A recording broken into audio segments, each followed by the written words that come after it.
Bonjour à tous, on va continuer tout simplement le brevet 1995. On avait fait déjà, donc c'est la partie numérique, on avait fait déjà développer puis réduire l'expression P, mais cette fois-ci la deuxième question c'est de factoriser P. Alors factoriser, c'est pas compliqué, il faut trouver tout simplement un facteur commun. Ça veut dire que l'on va essayer de trouver qu'est-ce qu'il y a de commun entre cet ensemble, ici on a une multiplication, et cet ensemble ici. Alors on a la chance, on a un carré. Déjà tu vois que 2x plus 1 est ici et il se répète ici. Donc je vais développer ce carré. Comme ça on le visualise. T'es pas obligé, hein. Il suffira d'abaisser la puissance. Mais pour que tu le visualises, je vais te montrer comment tu peux le faire. Tu le fais sur ton brouillon, par exemple. Tu as x moins 2, facteur de x plus 1, moins, et on va le développer parce que c'est un carré comme on avait fait d'ailleurs pour ce qu'on avait fait précédemment. Voilà, 2x plus 1. Alors t'es pas obligé, hein. Tu peux ici abaisser la puissance. Donc là c'est cool parce qu'on a trouvé notre facteur commun. On a ici 2x plus 1 et on a ici 2x plus 1. On ne peut pas trouver davantage.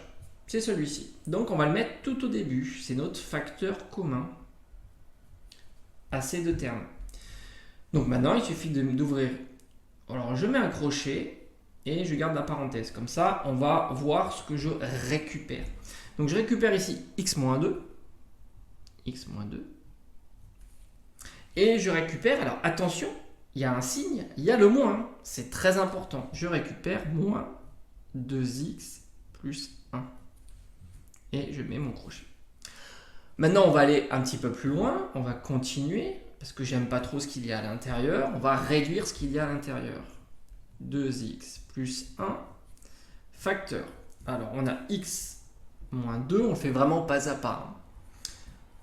Moins 2x, attention, le moins s'applique aussi au 1, moins 1. Et p est égal 2x plus 1, facteur de moins x, parce qu'on a x moins 2x qui nous donne moins x, hein. C'est comme si ici on avait un 1, hein. Et après moins 2, moins 1, moins 3. Ok. Donc là on a une forme factorisée de p qui est égale à 2x plus 1 facteur de moins x moins 3. Et voilà, on a terminé la question numéro B. Prochaine étape, la C. Bon, j'espère que tu as compris, que tu es capable de le faire par toi-même.